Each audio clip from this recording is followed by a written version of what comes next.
Hello and welcome to yet another episode of History Time. Today, let us go to the upmarket and posh locality of Kotturpuram and see what its history is all about.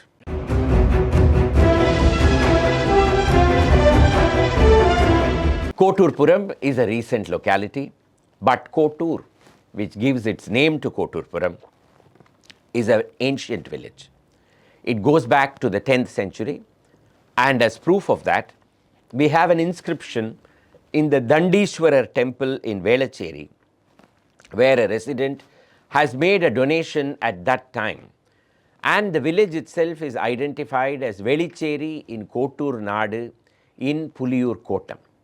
The Cholas divided their country into administrative units known as Kotams, and within that there were subunits known as Nadus, and within that came the various villages.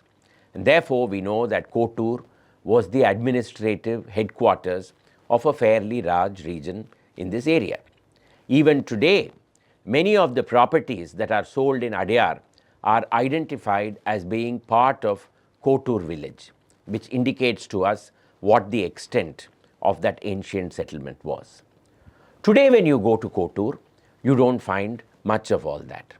But when you scratch the surface, you find enough and more proof of its antiquity.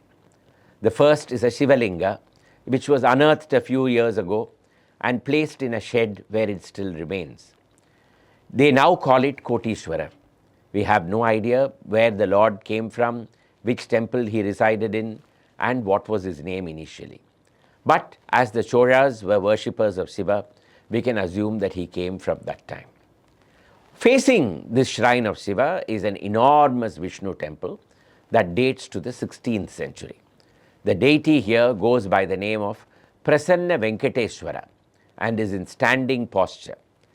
Facing the sanctum are 6 pillars that are very clearly from Vijayanagar times. And outside the sanctum proper is a monolith Deepastambha, a pillar on which lamps were lit during the Vijayanagar times. This helps us to very clearly date the temple. The northern wall of the sanctum has an inscription that is carefully preserved, but unfortunately, it is completely undecipherable owing to the passage of time. But the temple, the deity, and the Shiva facing it help us to date Kottur village. Coming out of this temple, we find there are streets that still bear caste names, such as Naidu Street, Yadaval Street, and so on. And there are enough and more guardian deities in this area. There is Punniyamman, there is Peeliyamman, there is Tulukkanathamman, and so on. Punniyamman, as her name suggests, probably was the guardian to a huge water body. And close to her temple is Lake View Road. But of lake, there is not a single trace. It is yet another water body that the city has swallowed up over time. One of the great mysteries of Kottur village is Pondicheri Street. Where is Pondicheri? Where is Kottur? And what is the connection between the two? If you ask the locals, they have no idea. But a government record of 1862 very clearly states that all along the Adar are traces of an old highway that connected Madras to Pondicherry, and that even in 1862, it had been fairly obliterated except for a few places. It is very likely that this Pondicherry road is a survivor from that time. On this side of Kottur is also Lock Street, and that brings us to colonial times. As we all know, it was in the 19th century that the Buckingham Canal was dug, and it connected Pulicat to Kadalur. The Buckingham Canal cuts across 2 rivers in the city, the Kuam to the north and the Adar to the south. And at both places, we needed locks in order to equalize flood levels. The northern lock is behind the University of Madras, and the southern lock was in Kottur. Today it doesn't survive, but the street name still exists. Having come out of Kottur, we cross Gandhi Mapam Road and come on to what is today Kotturpuram. In the 18th century, all of this belonged to the Nawab of Arcot. It was his hunting preserve, and this area was also known as Nawab's Gardens. The Nawab suffered enormously from money shortage, and in the 19th century, this property was sold to Sir Edward John Gambier, Chief Justice of the Supreme Court of Madras. It later changed hands repeatedly, and in the early part of the 20th century, came to be acquired as a speculation by Shankar Iyer, the son of Justice Sir S. Subramanya Iyer. There were rumors at that time that the Nizam of Hyderabad was going to build a palace in Madras, and Shankar Iyer thought that he could buy up the whole of Kotturpuram and later sell it to the Nawab at an enormous profit.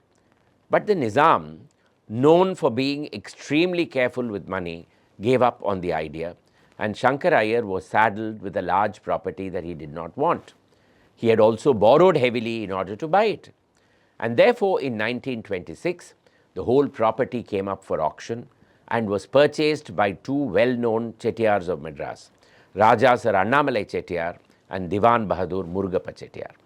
They tossed a coin, and Raja Sir Annamalai got the portion that was on the banks of the river, and Murugappa Chettiar got the part that was on the opposite side. Decided between themselves that the road between their two properties would be 80 feet in width, and even today Gandhi Mantapam Road is 80 feet in width.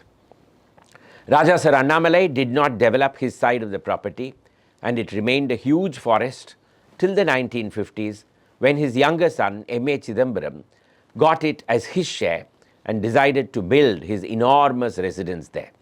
It came to be known as Adar House, and that is why the road was initially called Adar House Road. Finally, in the 1980s, it was named Gandhi Mantapam Road. Murugappa Chettiar's descendants developed the part that was on the opposite side, which is why even today several family members are commemorated in road names like Murugappa Road, Valliyamal Road, Arunachalam Road, Vellayan Road, etc., etc. So between the two Chettiars, this entire area came to be developed. But it was only in 1988 that a bridge was constructed connecting Nandanam to Kotturpuram. Until then, most people had to come all the way from Adar by car or from Gindi by car and then enter Kotturpuram.